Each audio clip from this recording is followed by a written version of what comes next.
এরপরে প্রশ্ন হলো, পারিবারিক সমস্যার কারণে অনেক সময় আমরা একে অপরের সাথে কথা বলি না, ইসলামে তার বিধান কি?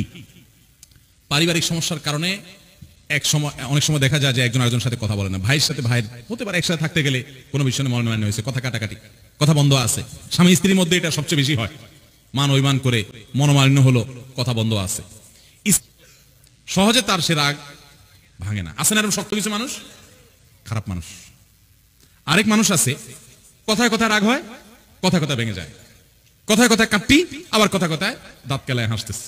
আছে না নাই? এটাও সুবিধার মানুষ না। আরেকটা মানুষ আছে যারা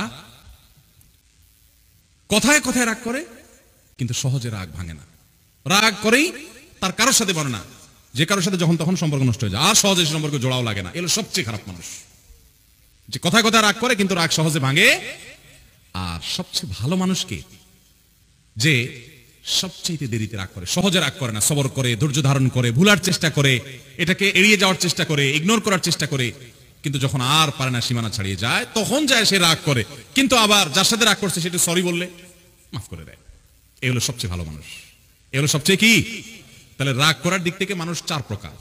রাগ করার দিক থেকে মানুষ কয় প্রকার? চার প্রকার। দুই প্রকারের মানুষ খারাপ, মিডিয়াম পর্যায়ের। এক প্রকারের মানুষ জঘন্য খারাপ, আরেক প্রকারের মানুষ সবচেয়ে শ্রেষ্ঠ মানুষ।